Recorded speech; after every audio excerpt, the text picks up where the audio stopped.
Hi, my name is Ben. It's been 1 year since my last con. Welcome to all the other addicts out here. So last night, I always have plans on these things where I sort of think up something to talk about. And I didn't have anything to talk about. I was laying in bed. So I go, well, I'll dream about it, right? And so 3:30 in the morning, I get a phone call. Which, when it's raining in LA and you got a just turned 18-year-old driving a 1981 Datsun 280ZX, it's not the phone call you want. No. So anyway, it's fine. There was no problem. Just somebody was out past their curfew, so I had to kick his ass over the phone. On the phone. But he's 6'5" now. Okay, so if you look back in Farscape episodes, season 2, there's this little tiny baby. Not even a baby, but he was a toddler that goes, "Hi, Dad." In the Look at the Princess trilogy, those two kids were my actual kids. So the little tiny one there, little cute toe-headed thing, he's no longer a toe-head. He's 6'5", dark, football-playing monster. Was out past his curfew, so I had to kick his ass over the phone. But anyway, because I'm gonna go really long. This is why I don't do Twitter, right? I can't say anything really in a short fashion. Nothing. 140 characters. I haven't even got past hello. Yeah. I'm like one of those alien species. No, I'm like an int. That's what I am. I'm an int. Yeah. But it got me. So anyway, I was up and I was thinking. So I started reading my book, right? And I'm reading Bill Bryson's. I always like to bring a book to introduce to people because I'm a big believer in reading. Read young, keep reading, read through life. I'm reading. Yeah. I'm reading Bill Bryson's Made in America. Anybody read it? Anybody? Highly recommend it, particularly if you. Of course, Angie's read it. Isn't it awesome? All of his are okay, good. So I'm reading the book, and I'm at the very beginning of it, and it's about language. It's about the changes in language and how it intersects with history and the meanings of things and words on things and what things mean. And I started thinking about it and realized that, in general, within the sci-fi community, there is a hidden language. You guys all understand the same kind of language, which is maybe why you gather together in these places, because you understand one another. Yeah. And your friends and family don't. But it transcends into the larger culture. Like, we talk about the dark side. Everybody knows that's a sci-fi reference, but we know. If we talk about My Precious, right? Like, My Precious, even 10 years ago, if you called someone My Precious, they're not going to look at you like, what? Like, if I call my wife My Precious now, she knows that she's actually a dark, evil force. It's actually become more accurate over time. But it did. It got me thinking about this and the legacy of sci-fi. And then you start thinking about, so what's Farscape's legacy going to be, man? What's it going to be? Crichtonisms. Right? That's the one that I want to slip into the mainstream culture like malaprop. I'm sure it was named after somebody, like America. Like, where did the name America come from? Right?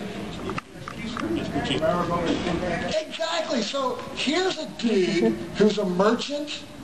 There's a merchant that is on board a ship that's sailing around the Americas. The dude does nothing. He's a passenger on a ship, right? 50 years after he dies, they write a story. They write a story about him, which then a guy who's making a map is looking for a reference because they're calling it something else, and he goes, and the name's America, so it becomes America. And now we wake up hundreds of years later and we say America, and it evokes all of these amazing things, right? I'm sure Michael Crichton is rolling over, he's mad about it right now that I want Crichtonism to be the thing. But that a Crichtonism is something that you say to someone else, they don't understand what it is you're talking about. It could be funny, it could be poignant, but they don't understand. And I realize that many of us walk out into the world and we say things and we're talking, it's not going to be the dark side, but it might be, oh yeah, for you, And only a specific number of people are going to understand, or no one is going to understand us. I come here to be understood. I'm just here looking for a little understanding. But this is, this is what occurs to me at 4 o'clock in the morning, which is, of course, why I don't write a lot of scripts, because no one understands them. But I have to say that one of the great things that I get from this, and hopefully you guys get it as well, and you get it more with one another than you'll get it with the guests. I mean, the guests of these things, euphemistic guests, I'm a guest. Some of them will absolutely understand what you're talking about. They'll understand the questions that you're asking. They'll understand your references. But I loved that about Crichton. I loved it about Crichton, that Crichton was quite literally one of us. He's one of us. He literally is, probably wearing a t-shirt with a comic book thing on it. My daughter gave me this. And my daughter also gave me the bracelet. She's an English major and she's smarter than me. And she's a girl, so obviously smarter than me to begin with. But I love that about this, and I love that about John Crichton, that, he was saying all these things that we think. He was going, he was, like, literally, I mean, think about, like this, We all know what that means, right? Live long and prosper. In fact, the general population knows what that means. But there was a period of time where nobody knew what that meant, right? And there was a period of time where nobody in this room would know what a Crichtonism is.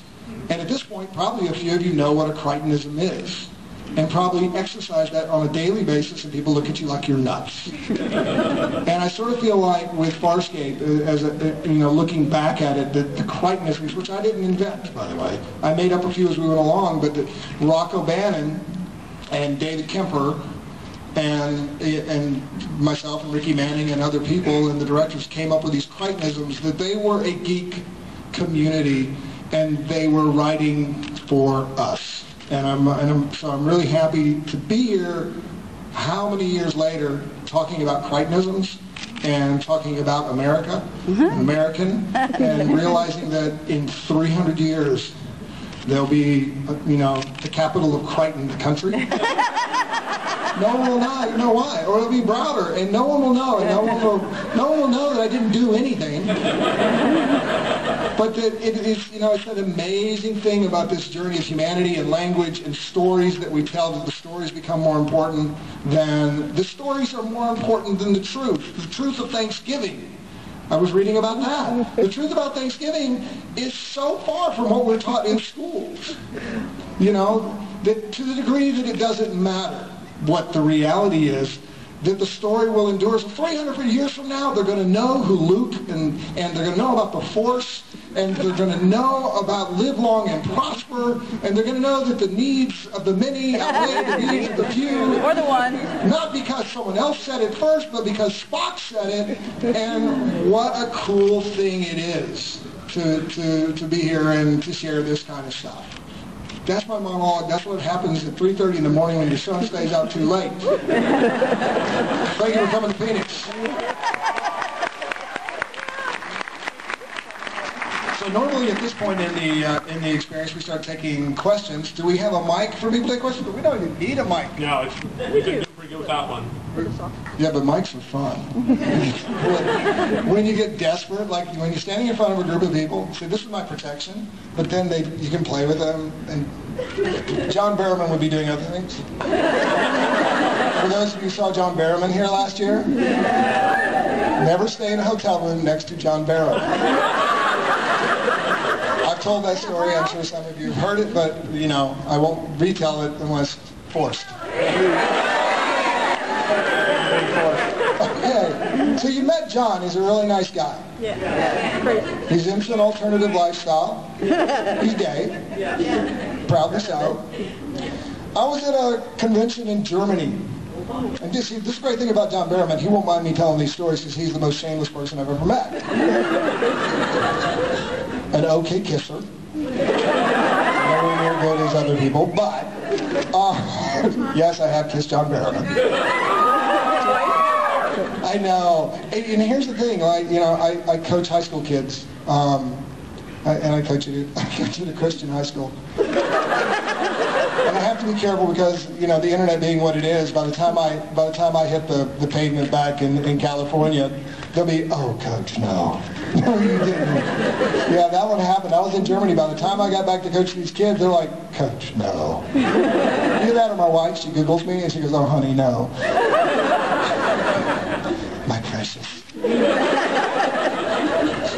So I'm staying in a hotel. John Barrowman's in the room next door. Now, the hotel is right near the airport, but there's two banks on the hotel. So there's this bank and this bank, and they look at one another. There's a middle courtyard and an atrium, and below is glass and everything, so you look down and you realize that Germans don't actually sleep when they go to cons. It's crazy. I didn't know Germans partied that much, but literally there were people all night long. In fact, a lot of them I don't think had rooms. They were sitting, sleeping, drunk down below. But I digressed.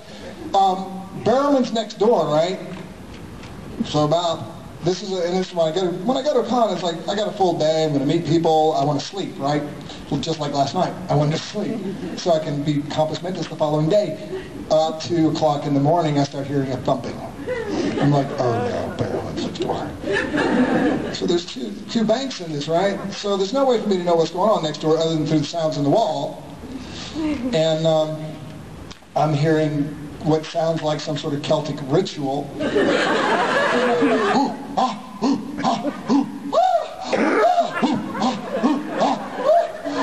And there's a thumping, you know, rhythmic thumping. I'm like, oh no, my imagination is that. And I'm thinking, this can't be what I think is going on. No, please, no. Because of the two banks in the hotel as we get back to, there's glass windows, right? And it's nighttime.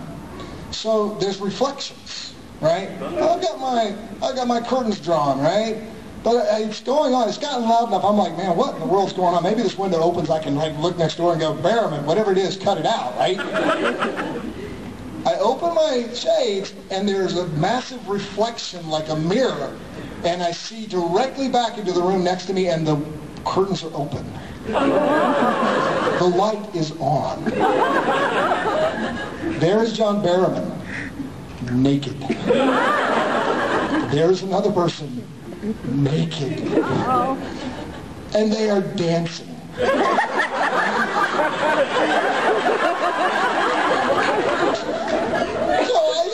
I'm going, oh no, there's two naked men, and then the Celtic ritual continues. Well,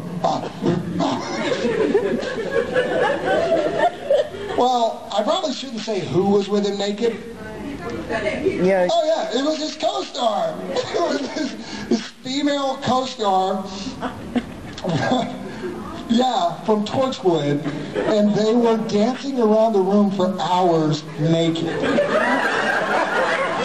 Now, I only got the reflection, but every German on the other side got the full view of Barrowman. I guess the moral of that story is be careful what you do at conventions because you never know who's watching. But I see John the next day, right? And I'm thinking, okay, he's going to be really embarrassed about this.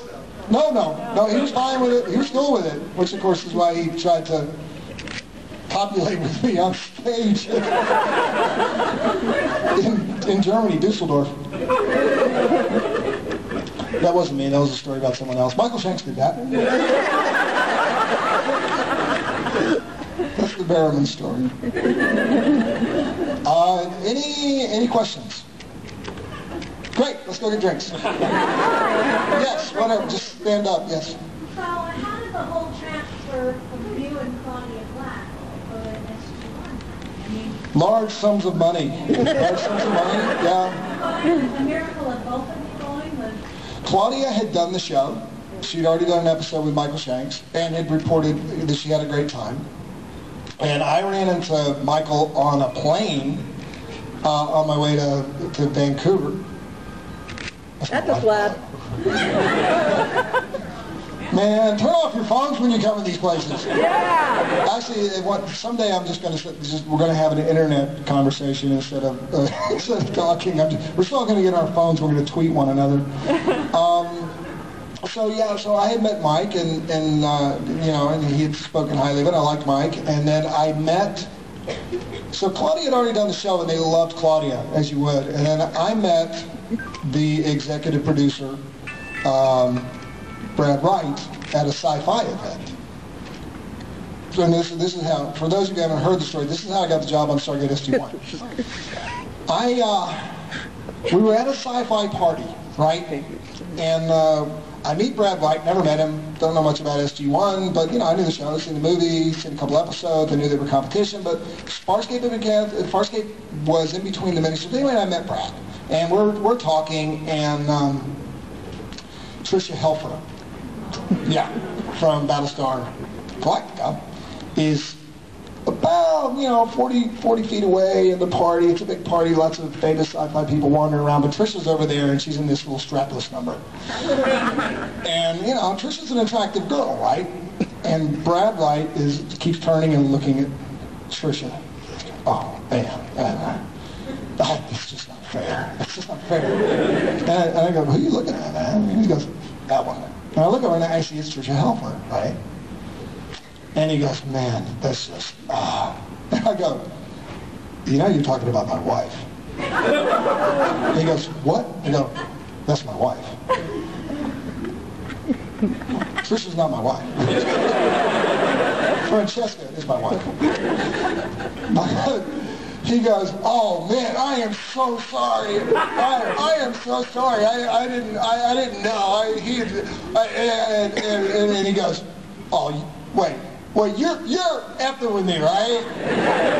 He looks down there, and I just turn, and I turn to Tricia, and I go, hey, Trish, you're my wife?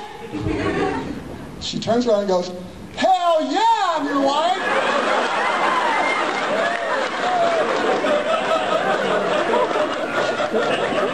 Oh, I'm so sorry, man. I'm so sorry. I go, no, man, she made my wife in a TV show. I'm just effing with you. That's how I got on Stargate. Yeah. Claudia did it with talent. I did it with Tricia Helfer. The English language is so imprecise. You hear I just did that?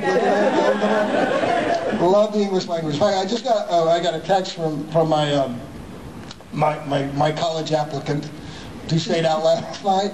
He's talking about, I'm writing a college essay. I'll send you I just want you to take a look at after I flush it out.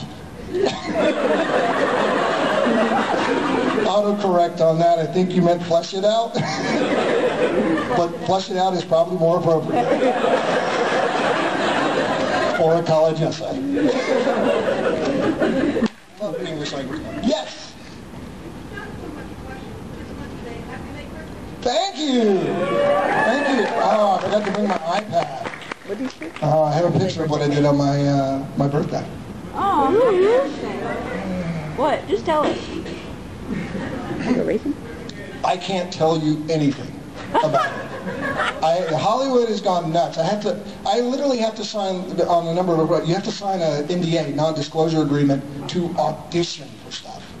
I've auditioned for things that you have to sign an NDA on, but I'm working on something that I have an NDA non-disclosure agreement, so literally I can't talk about it. I have a photo, but I didn't bring it with me. But that's what I was doing on my 52nd birthday, and basically it means I'm going to be young forever. That's all I'm saying.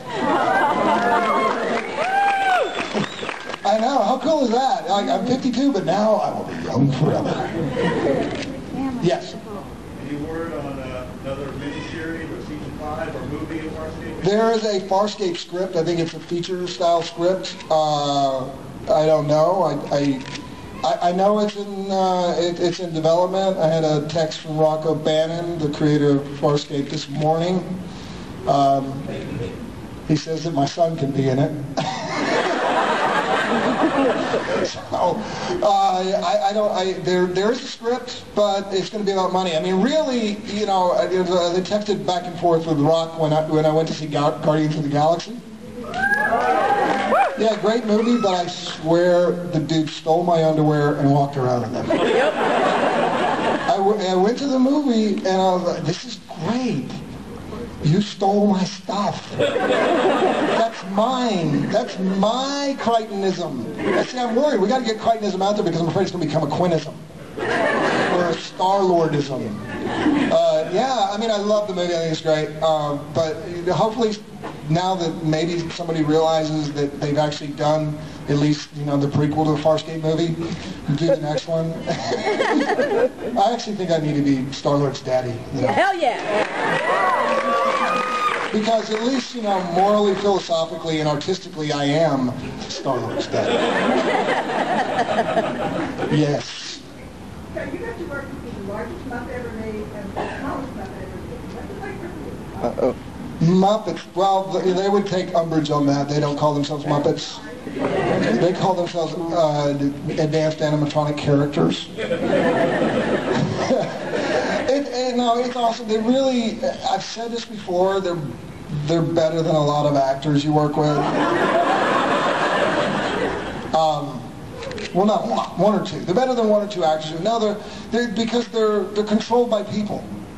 And you know, interestingly enough, as we move forward and Hawking becomes concerned that we're going to, you know, perish at the hands of AI, which we might. It's a realistic concern. You know, will actors be replaced with AI?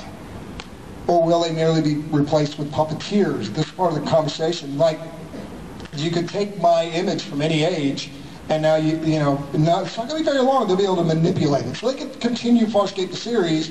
I just wouldn't be paid. You know, just, hey, look, there's John Crichton, and he's young again. Oh, he's gorgeous. That's what my wife said. You know, so that, but ultimately, the puppets are not an AI. They're acted, and they're acted by people with their hands, you know, and their emotions, and they're interpreted. So that it's a human being that you're working with. They're an extension of the human being. So it's exactly like working with an actor, except for the fact that there's 5 of them on the floor, and you just don't look at them. You look at Rigel in the eye, not Johnny Eccleston in the eye. You know, otherwise it looks like you're looking at the puppet's crotch, and then it gets a hold of everything. Like, ooh, what's Crichton looking at? You got to be careful of that on T-shirts. Do you guys have that? Like, when you walk around a con and you're like really into people's T-shirts, be careful, guys, with looking at the girls' T-shirts. That's what I'm saying. I meet people, and first thing I want to do is look at their T-shirt, right? Because, you know, I'm wearing my T-shirt, but I want to look at people's T-shirts because I like all the, well, not all the things you guys like, because there was a dude in a furry outfit here. But I only hear stories. I've never participated. But it might be a fun way for me to go to a con one day. Just show up, see the whole furry scene, see what it's about, see if it's true. Is it true what they say about furries? You know what I mean? It's like one of those myths. You guys understand this. If I walked out on the street and started talking to somebody about furries, you know, they wouldn't understand what I'm talking about. It's a Crichtonism, but right here. Yeah, man, you know, walking around like a furry, figured out. That'd be awesome. Could be scary. Might see things I don't want to see. They have flaps. Okay, give me a question over here. Yes. Seeing to Crichton does do a lot of drinking with other characters. If you were to drink with anybody in any TV show, movie, series, who would you want to drink with? Wow. If I could drink with any character in any TV series? Holy moly. Well, see, now immediately you're going like Trisha Helfer or something like that, but that's a whole different drinking. That's a different kind of drinking. Oh, wow. You know, you'd kind of maybe want to drink with one of the doctors. I'm going to go with that. I think actually Chris Eccleston's doctor on a bender in time, that would be awesome, wouldn't it? Because first you'd start drinking, and then you'd get in a TARDIS, and you'd be like flying a TARDIS while there's like DUI, DUTTI. Sorry, you're driving under the time travel influence. Oh, I had to get the acronym right on that, but yeah. Or there's a Time Lord edict about not flying and time traveling while drunk.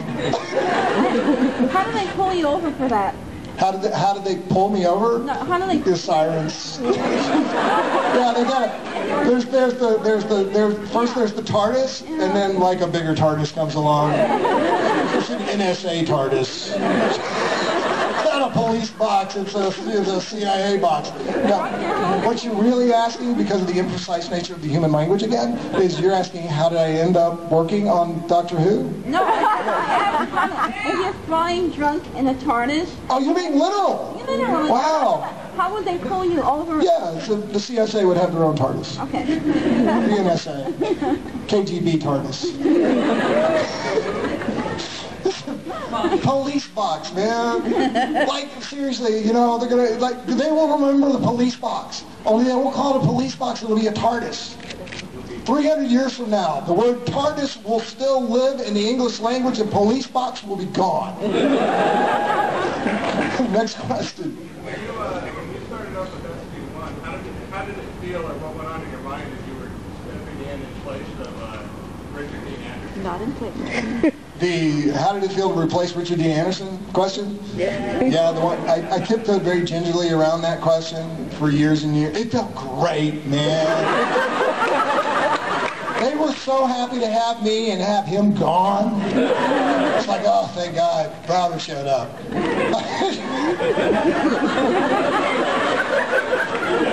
No, the first day on set, Chris Judge is going, so how's it feel to be on a real TV show? Yeah, no, you know, that's reasonable. They spent more money than we did. And we had real guns. These are real guns, except for that thing you're carrying, dude. Was that, a worm? It was fun. It was a great cast. I had a great time with those guys. It was a really good working group. They obviously knew what they were all about at SG1 because they'd been doing it for 400 years before I got there. Back when they were naming America, SG1 was still going on. And so I came into a very well-oiled machine, but it was great fun working with them. Mike's a really hard worker. Chris is a lot of fun. Amanda is fabulous. And then I got Claudia, Claudia came along for the ride. I followed her there. So it was great. Yeah, it was good fun. I don't know. What do you think it'd be like? How'd you like to replace Richard Dean Anderson? You could do it, dude. I think the leader of SG1 needs a beard. You know what I mean? More manly sort of thing, less of that sort of, because if you had a beard, that would really say special ops, wouldn't it? You know what I mean? The Air Force was, Yeah, because special ops, they kind of do their own thing, right? The Air Force always want to rein us in a little bit, but now that I know more about the military, and I want to think of myself as special ops, yeah, I should have had a beard. That would have, then they'd have known the difference between me and Michael Shanks. Oh wait, he had the beard. Yeah. See, you guys get this stuff. You understand what I'm talking about. When I talk at home, no one understands. Or at least they don't listen. This is an unnatural occurrence. Do you understand that? To stand in front of a group of people and have them not only listen, but understand? It's not right. It's awesome. I'm going to go like yes, you. Did you come up with the famous saying on SG1? You finally got the band back together. No, I did not.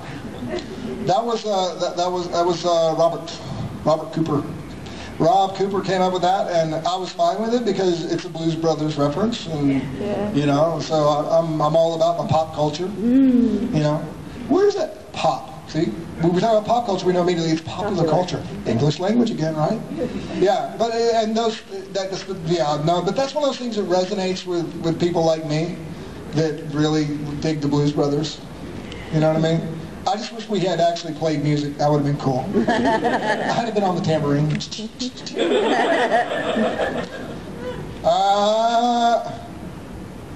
In the back with the eye patch. If you were walking around the con anonymous, In a furry outfit. what character would you want to go? But I'd have to be a furry, so now I'm limited. I'm either doing Chewbacca, which means I'm actually in costume. Oh no, I wouldn't have to be a furry. I could actually be a stormtrooper. What character would I go as? See, originally I would have said, I would go as Kirk. But I've done that on screen, so I can't. I did that in SG1 200th episode, so they that would be not anonymous anymore. Ooh. when it goes,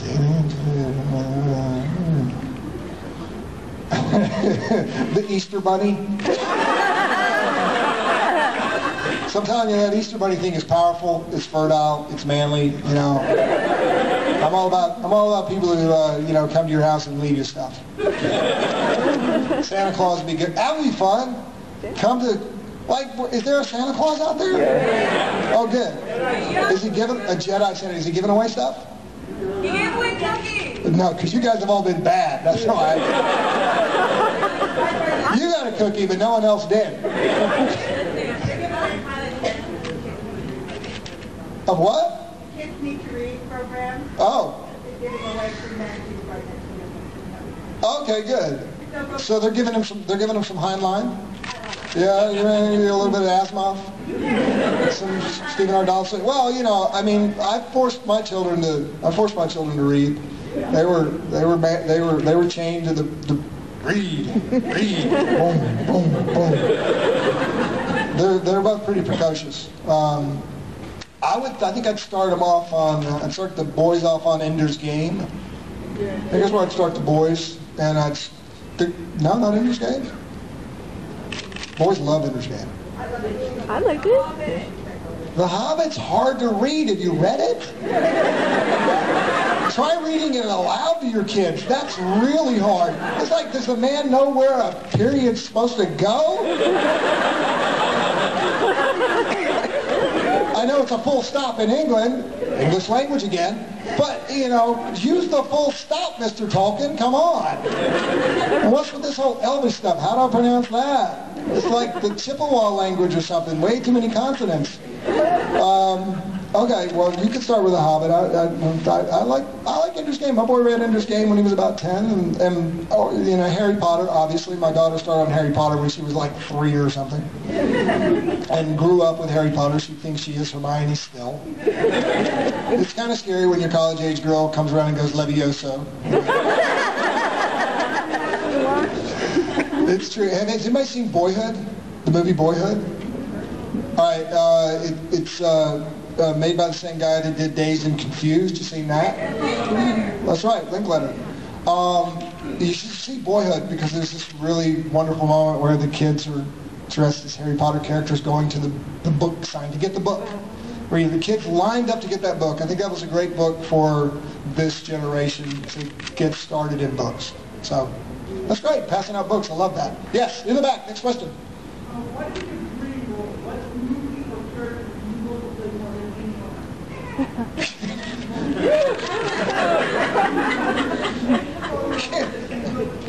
anyone? My dream role is usually like has a check with it, you know. Seriously, you get this question all the time. They go, so why did you take the job on Farscape? Because they paid me? You know, I really, you know, I've tried to answer this question over years, and I always answer it dishonestly. Or rather, my mind changes about stuff. I would love to play John Crichton again. You know, I've had enough time. No, really. I mean, that's as honest as I get about this kind of stuff. But I think the worst thing I see in any actor, and I've seen it, but the worst thing I see in any actor is when they show up for a job and they're just there for the paycheck, and they're you know, well, now they'd be, or just call producer.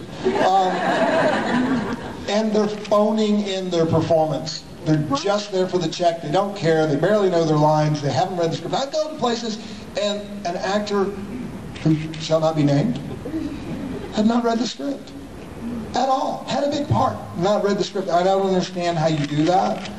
I think that when you take a role, you fully invest in it. You may fail gloriously if you're going to fail. Fail gloriously. Do that in everything you do in your life. Dare to fail gloriously. I've said this for years. It was my mantra on Farscape was let's fail gloriously. Which, you know, I kind of stole probably from a book about, you know, throw your whole being and your might and your energy, throw your entirety at the things you do in life. If you're going to raise children, raise them. You know, if you're gonna be an actor, be an actor. Do your job. Do it fully. Do it wholly. You want to be an accountant? Again, grind those numbers, but do it with a passion, and good stuff comes back. Not always, because eventually you will fail. We all fail. You know, even presidents fail. You know, and supposedly these are the best amongst us. But you know, a project. Wow, particularly a project which is so weird like Farscape, or, you know, when they went out to do Star Wars, you had to say this is going to fail and fail big.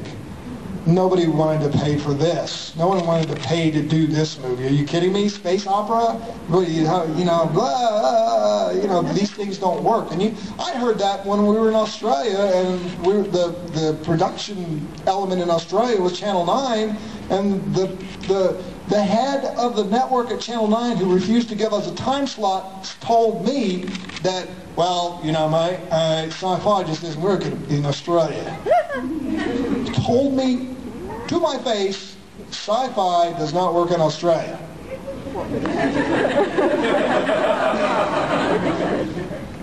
Did you ever hear a thing called Star Wars? You know, Alien, Star Trek. it was, you know, so, you know, here was a guy who was not even going to try. So he didn't even put the show on air in a decent slot in Australia, where it was made. So the people who worked on it at home, everybody thought they were Willie Loman. Yeah, see, these people know their theater right there. They thought it was a guy, they thought that the people went out, pretended to go out to work and sat on a park bench and never actually worked anywhere, because their families never saw Farscape. It was never on TV until after we finished shooting it. Yeah, and yet at the same time, you look at it on paper and you're going to go, oh, yeah, this is going to fail. And that's the reason I got the job, because no one else would take it. But Farscape succeeded because people threw themselves at it. The writers loved it. The people who worked on the show loved it. The creature shop loved it. The guys who carried equipment to and from the set cried when the show was canceled. They did.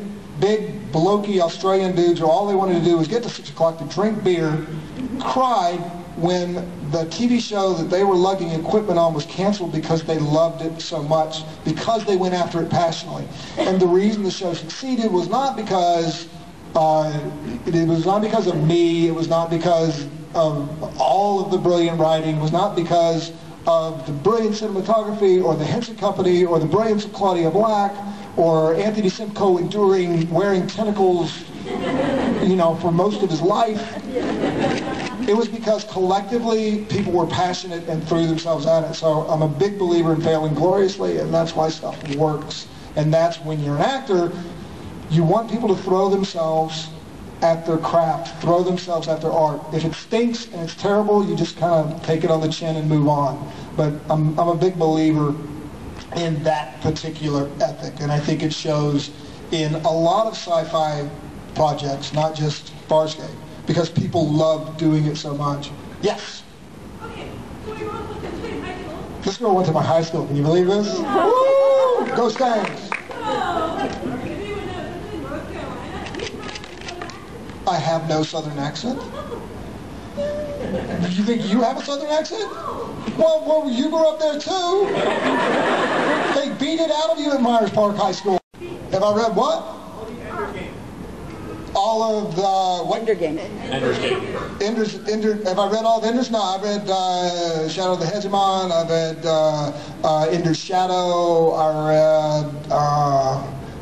I've read four or five of them. I like Ender's Shadow, and I like Ender's Game. I like the one with Bean that features Bean, and I like Ender's Game. Those are my two favorite in that bunch. But I've read some other. Orson Scott Card, I think, is a really interesting writer. Yeah, I'm literate. Right. Even though I did come from the Sedgefield side, and she came from the Myers Park side. That's right. I came from the wrong side of the tracks. Yes, sir. One of the best scenes, seasons of Farscape is the one where Crichton goes insane One of the things where... How much of that was improvised and how much...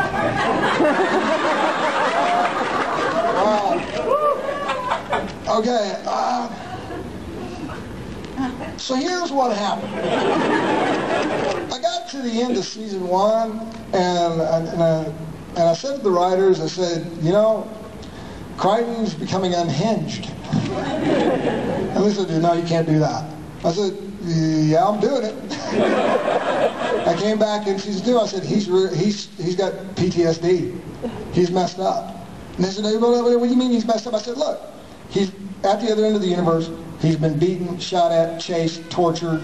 You know, he has to have something has gone wrong with him.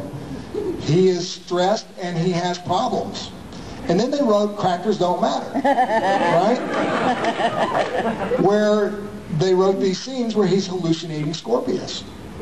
And I went back to the writers. So then I started doing stuff, right? Like I'd be in a scene, I go, well, I'm like in the middle of the scene, stop it. And then I go back to the scene, right? They're watching the rushes of the day and said, what the hell's he doing, right? They said, what are you doing? I said, he's imagining Scorpius all the time. He has conversations with Scorpius in his head, right? He's been hallucinating him for months. And they went, what? Not now. Okay. Literally, I'll be in a scene, I'm working with someone, and we're like talking about, pilot, we need a... Okay, pilot, we need... Stop it. God bless the writers, how they endured me, I'll never know. And so David Kemper, who was running the show, said, no, yes! I got it! And so we kind of backfilled the story, right?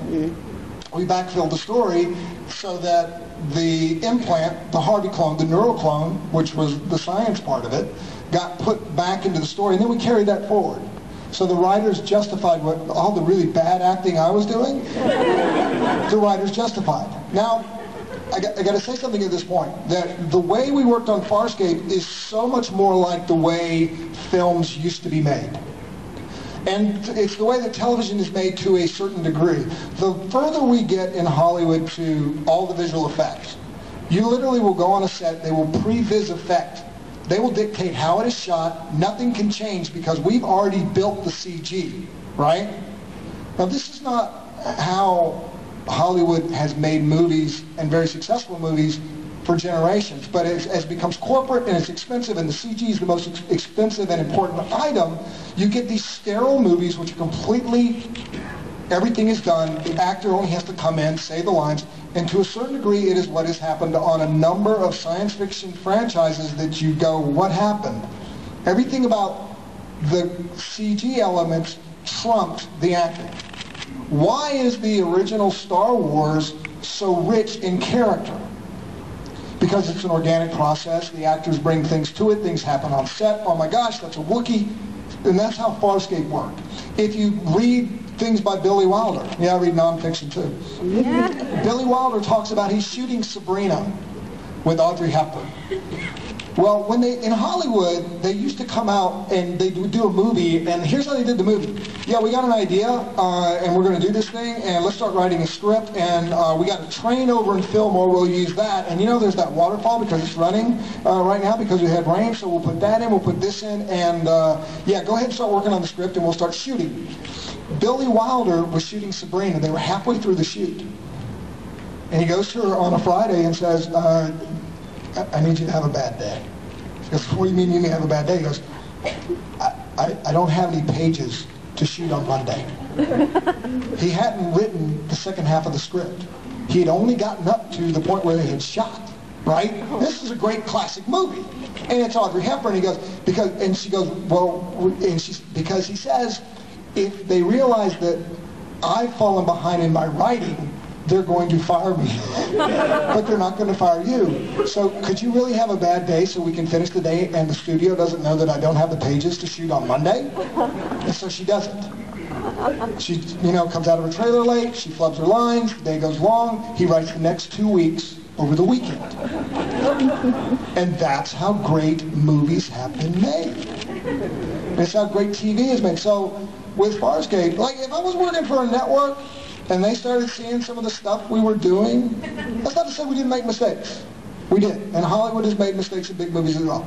But that organic process, which is visceral and real and human and reacting to what's happening, you know, you don't go to the end of the universe and stand there and say, yes, I am Mr. America, named after a merchant that never even did anything, and I have all the answers. That wasn't John Crichton. That isn't who any of us would be. John Crichton was the guy who was saying stuff that nobody understood. And if there weren't effects on him, if he didn't go a little bonkers, and sometimes a lot bonkers, he wouldn't be us. He really wouldn't be. And that doesn't happen unless you have a very brave production company, a very brave network like Sci-Fi was for us. They said, go do it, fellas. Just go make it. We'll see it when it comes out. And you have crazy people like David Kemper and Ricky Manning and Rocco Bannon, who are wonderful writers and great directors. So we were very privileged in that sense. They kind of let us loose. And that's where that came from. So how much did I improvise? Some of it. Some of it. But that's actually how it came about, which I think is really cool. And we go back to this side of the room. Yes?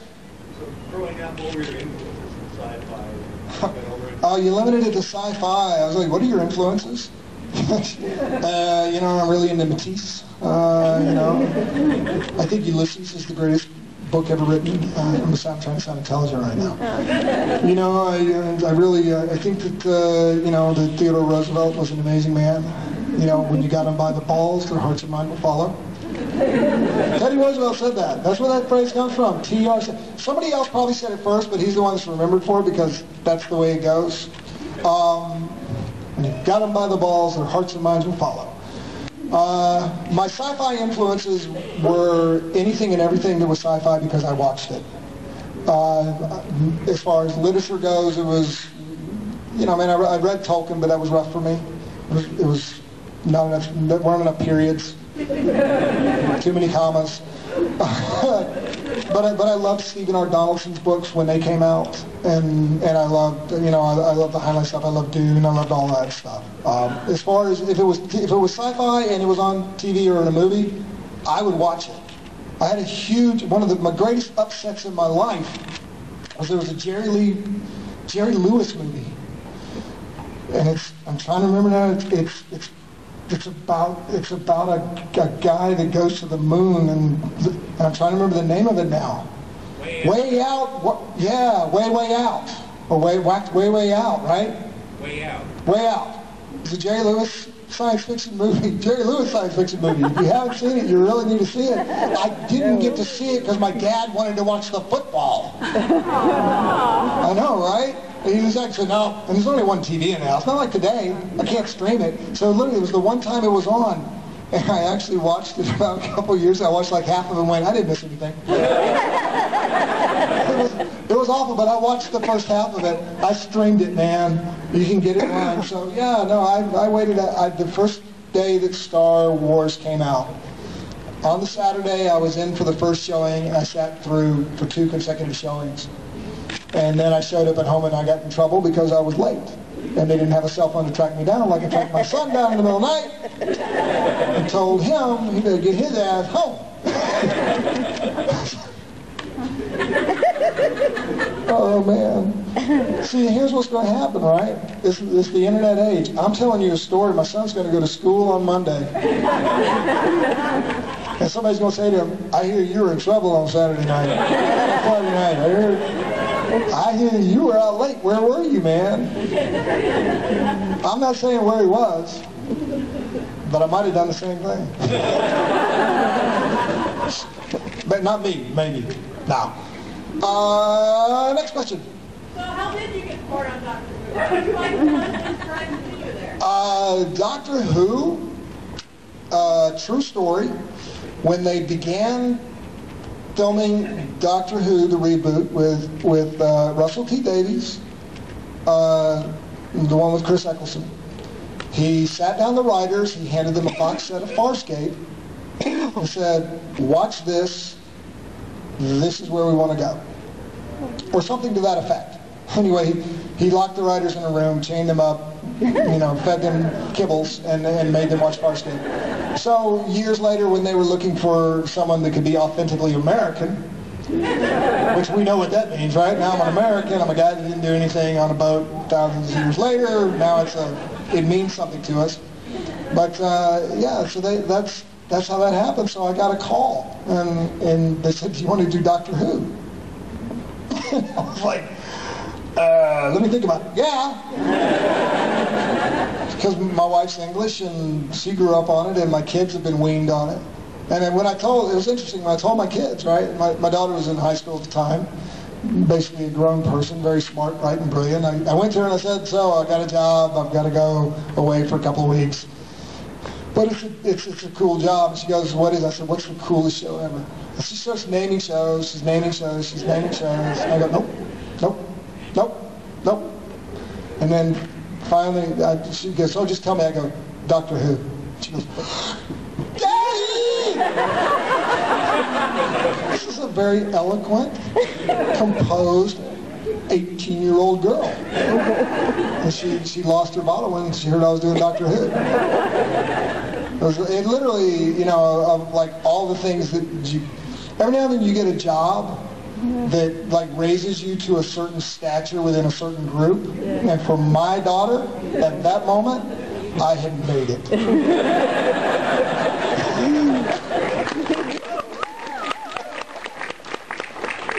But what a great thing that you can actually, like, for your kids, like your teenage kids, to be impressed with you. Because, like, on a day-to-day basis, yeah, right. So, yeah, I mean, I'm very blessed. I'm very lucky. I'm very, very lucky. And the next question, I'll get to you. You're in my eye line. You're next. I'm wondering if you ever consider narrating another book like you did with Interlopers? No one has asked. No one has asked. Although I met Alan Dean Foster. I met that. And he was like, it was really great. And I said, "Oh, I'm sorry how I mangled your book." He said, "No, I loved it." I went, "Oh, great, man, thanks." That's really kind of cool. That's one of the things I kind of geek out about writers. You might have noticed, maybe I geek out about writers. Yeah, like another one of the great things, I get to like meet people like that. And then occasionally you realize that, wow, they've actually watched what you've done, and then you really get, "Oh, no, man, oh, no, I love you, you're the best ever, man." So that's a great thing, What about one of your favorite books approaching the author, like the Old Man's War or something like Scalzi? Yeah, I don't know him. If I see him, I'll like approach him. Bring us Browder, run away. No, that's an idea, but I don't know. I just haven't been offered. Maybe I may not be any good at it. I don't know. I'm only good at standing around looking pretty. That's it. I look pretty. That's what I do for my wife. "Hey, baby, yeah, I love you, baby." No, seriously, man. I did an old man thing. You're the cutest little girl I've ever seen. I got lots of characters I play at home.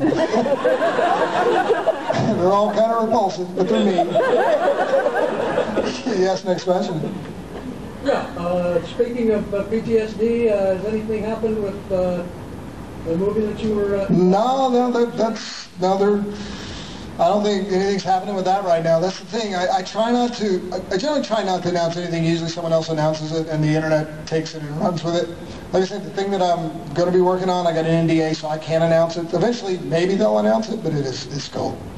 But no, as far as I know, nothing's going on with that. As far as I know. But look, it's a topic that needs to be addressed. It's an ongoing topic. It's going to continue to be an ongoing topic. Tell me about it. No, it is. It dates all the way back to the beginning of time. The soldiers come home, and sometimes only part of you comes home. And I don't think there's been a definitive film made about that kind of stuff. I mean, coming home, there's good films about it, but there isn't really one for this generation. They sort of touched on it, they only touched on it briefly in American Sniper. It's a hard film. It's a hard film to make because it's a hard subject. It's a very difficult subject to talk about in a population that doesn't even realize they're still at war. You know? You still have military in a war zone. You have soldiers and young people going over there and being subjected to shell shock or whatever it is you want to call it. They call it something else in every generation. It's a hard one. It's a hard film to make, and someone should make a good one about it because film tells us more about what's going on than the latest slogan or the latest soundbite or the latest YouTube video, because these YouTube videos last for 15 seconds. I mean, we've been dealing with race in this country my entire lifetime. I remember seeing signs, color only. I was in the first desegregated school system in the country, Charlotte, North Carolina. Mecklenburg County, we were desegregated. We had race riots. We had problems. We dealt with all that, and we're still dealing with it. And the Twitter feed and the latest flare-up of these things is not going to be the answer. We need to look at it deeper. And within our culture, sometimes film is a better way to get it in there. But like I say, it's a tough one to make because it's not necessarily a commercially viable kind of thing, you know. Yes? One thing I loved about John Franklin was his sarcasm, and I noticed in the later years he became much more sarcastic and a lot more pop culture references. Did you have any input? I don't think that his pop culture references increased. His sarcasm came out of, I think, a harder edge. He became harder edged as he went along. And it may have been that, you know, he certainly had more irony in him as he went along, which Americans have trouble with, irony being difficult for us. We're very literal people. It's like our language. We'll go back to our language again. You know, Americans have this thing of, you know, combining words to describe things. An aubergine is an eggplant, right? We're really a kind of literal people. We lose certain subtleties, and irony is one of them that thrives much more in other forms of the English language. But yeah, he became a little harder edged and a little more desperate as time went on because the stakes continued to rise for him. But you know, I think if we see him, it'll be interesting to see what he's doing now. I'm really curious about what he's doing now. You know, he's on Tatooine. My people, Dagobah. Exactly, that was John Crichton's problem. Nobody knew what Dagobah was, right? Yeah, Yoda from Dagobah. My people. Yes. I was just wondering, for Farscape, what was like your favorite episode filming? Like, is there a story involved with that? Oh, dude, I mean, have you seen the show? Okay, so but for you, what do you think your favorite episode to be was? Like the Crackers one. Like Crackers don't matter? Crackers don't matter, just because it was so zany and like weird. But I had a great time chewing scenery on that. A brand new car. Yeah, that was me. Meltdown. I thought he was going to Meltdown. The episode which, you know, has never been seen in my household. Those of you who missed Meltdown, it was like one long makeout session. I don't know what the writers were thinking of. It was like, okay, so we're going to do this thing and you guys are going to be like hands all over each other, kissing each other. You can't keep your hands off each other. And I'm like, dude, man, this is going to be a hard one to sell at home. Okay. Yeah, I haven't rewatched it, but I probably ought to. Once my wife gets rid of me. Yes, next question. Yes, you. In the glasses, you saw. Between the doctor and me, which one would you choose? I love young people. Because I would have asked, which one do you choose to be with? And when I know that John Barrowman had a different answer. Honestly, it's such an English... The doctor is... I don't think I would make a good doctor. I can do the crazy stuff and stuff, but if they ever get like a really staid and boring doctor, I think I'd make a great companion.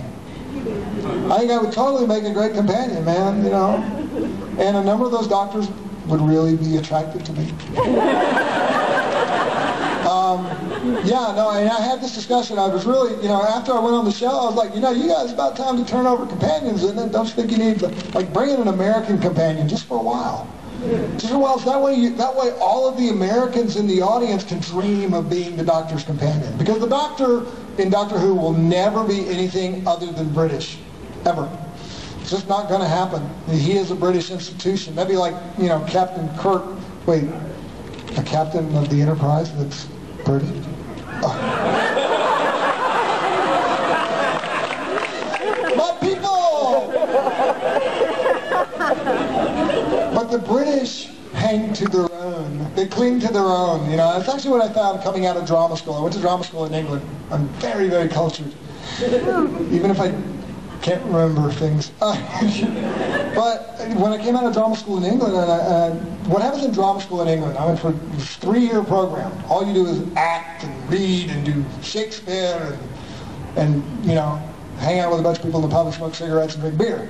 They don't do that anymore, but they did back in those days. So, yeah, there I was in the pub, but the final year of drama school, you put on plays. So you're putting on the play, and the agents come, right? So and it's a big deal because you're doing theater, and I was doing it.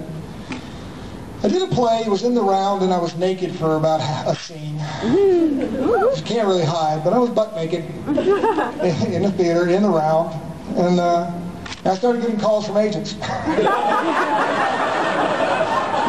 No, that's not true. No, it was actually, I'd done a play, and I was working in England, so I was using received pronunciation. I was being English, and I would get phone calls. Or you get a letter. You go to your box, and there would be a letter, and it's a letter from the agent. And you look at the letter, and you go, oh wow, the agent wants me to call them. So now this is a big deal for a young actor to get an agent. Means it's an entry into the business. Not enough to be in drama school, you've got to get someone to get you some work, right? Because the idea is to have a job and get paid. I got letters. And I got a letter, and I'd been playing an English role in an English play. I'd been training with received pronunciation. It was a classical piece, and the agents would write, and they would say, please give us a call. It's 02 blah, blah, blah, blah, blah, blah, blah. See, that's the London prefix back in the day, 02. And I called them. And I would say, hi, this is Ben Browder, Central School of Speech and Drama. I got a letter from you. And they say, what? Hang on a second. Yeah, you came to my performance, and you sent me a letter saying you'd like to discuss representation. I just wanted to follow up. And they go, what school are you at? I go, Central School of Speech and Drama. Now known as the Royal Central School of Speech and Drama. You know, I was in that play with Rufus Sewell, you saw me, blah, blah, blah, you know.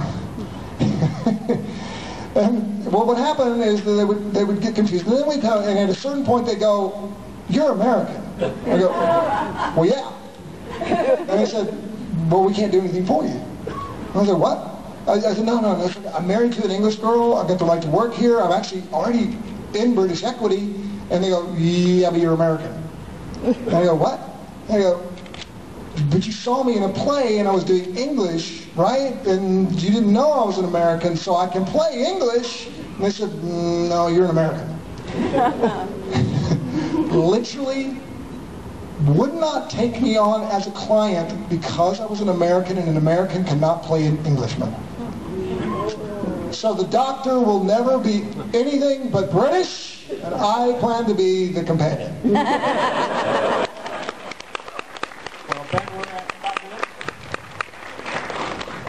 We're starting in 5 minutes. I know I came early, but Unfortunately, we have to end in 5 minutes. Why? No, I mean, who's on after? Who's on second? What's on second? I don't know. Third base. Do you have photo ops, or do you have? I probably have. Do I have photo ops? Yeah, I don't want to. Autographs. I have autographs. Yeah. Well, everybody wants an autograph is sitting here.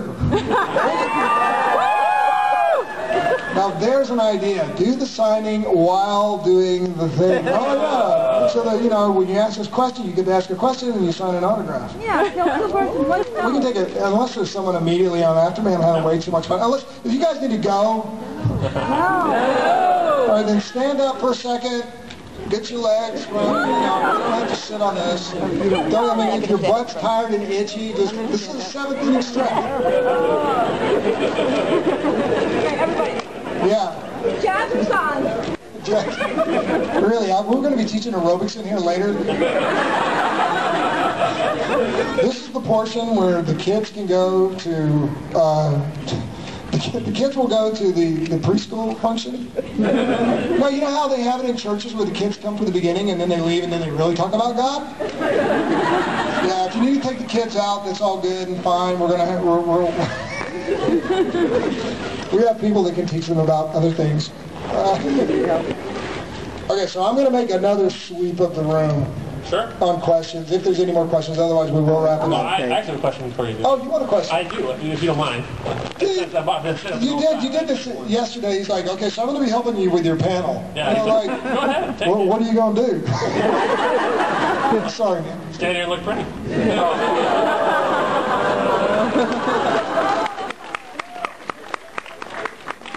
Well, I was curious, because I watched a little film called Bad Kids Go to Hell. All right, yeah. Anybody seen this? Then you have a treat in store for you. You're lucky. Yeah, but I believe there's a sequel coming, and you're heavily involved in the sequel. Is it something you'd like to talk about, maybe? Okay, so I did a small part in a movie called Bad Kids Go to Hell, T.O., right? And they decided they wanted to do another one, and they asked me if I would come on board, and I was like, well, you know, I kind of did the first one, I'm not sure. And then they asked me, do you want to direct? Yeah, okay, I'll do that. So I directed for the first time in my life this summer. Yeah. I still don't, I have no idea how it's going to turn out yet. We've just finished the first assembly in post. But yeah, I got to direct, and I had the best time since I worked on Farscape. Yeah, it was awesome. It was ridiculous amount of fun. I got to sit on the other side and cast these young people. I got a cast. I got a great young cast. So it's set in a high school. Bad Kids Go to Hell, but with a 2 instead of the T.O. So it's a sequel, but it's like a reboot because it's not anything like the first movie, other than the fact that it's a body count movie and people are going to die in horrible ways. You just don't know who. It's basically, as I say, it's Agatha Christie, but in a private high school where there's like rich kids, so you want them to die. But it also means that you get to get the rich girls in their like little schoolgirl outfits, which is complete con fodder. You know what I mean? It's like, yeah, you know, you see that all the time.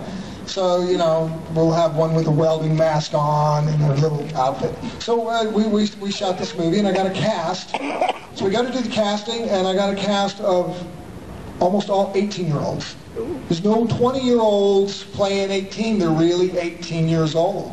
So I cast a number of them in Dallas, got a couple out of L.A. And who else is in the movie? Sean Astin is in the movie. Yeah, Suki Bradshaw's in the movie. Gina Gershon is in the movie. Sammy Hanratty plays the lead in the movie.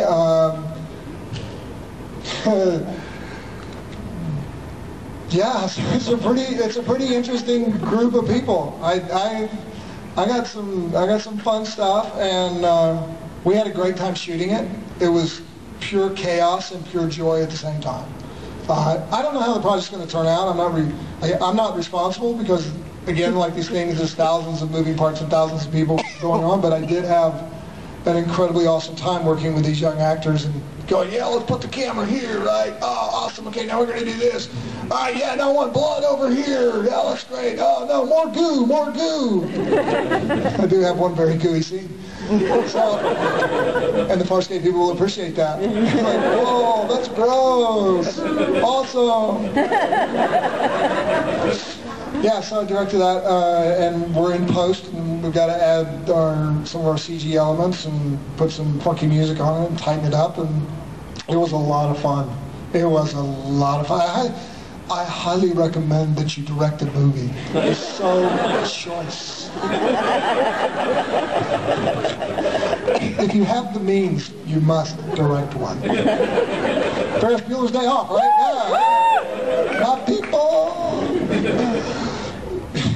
shaking your head over there. No, man. Should we tell the story? You know you want to tell the story that we have today, right? So we're talking about a Hawken 50 caliber, right? We're talking about a Hawken 50. And this is really, it's not appropriate, but his timing on it was so good.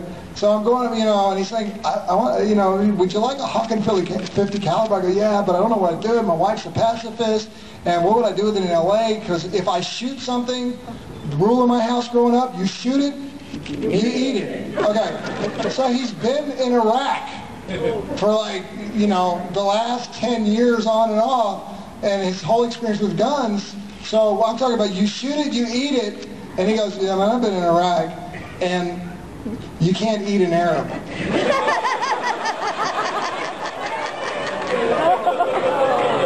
They're kosher.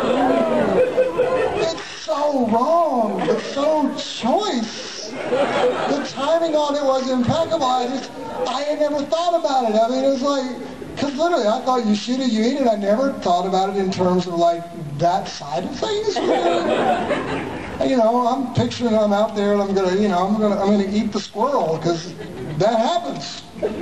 First time my wife went up to the mountains of Tennessee and my dad walked out of the woods with a brace of squirrels in one hand and a shotgun in the other. No, I am not joking. This is for reals. My dad was an educated man, but he was a country boy. He comes out of the woods wearing overalls. He's got his 12 gauge double barrel in one hand and 6 squirrels in the other. And he comes into the kitchen with the vermin and he puts them on the counter and there's dinner. I'm like, no, if you shoot it, you eat it. You can't eat an Arab. You're right, man, you're right. I was wrong. I now have to amend my rule as if you shoot it, you eat it. I'm like, wow, I had never even thought about that side of it. Which goes to show you how naive and, there's people out there that have, like real stuff, because everything I shot I ate except for that rat. And a woodchuck. I won't eat a woodchuck. Woodchuck. You know where that comes from? That's what the Indians had called it, a longer name with woodchucka in it, right? And it was like a woodchucka, and then we anglicized it to woodchuck. That's what we do. 2 words, simple woodchuck, but did a woodchuck ever chuck wood? No. That's why that makes no sense. What does that giant varmint have to do? See, a woodchuck is like a giant rat.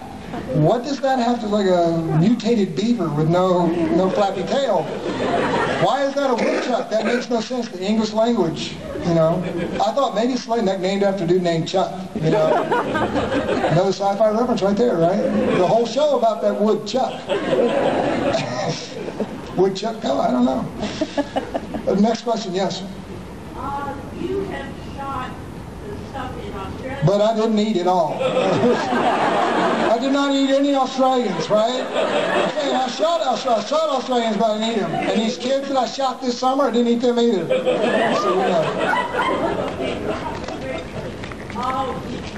What are the advantages for you when you get an opportunity to film something? In Australia, what's the advantage? Great surf. She thinks I'm not such good. Really, the only advantage in Australia is great surf, beautiful women, beer. The exchange rate can help, but not right now. Sort of, okay.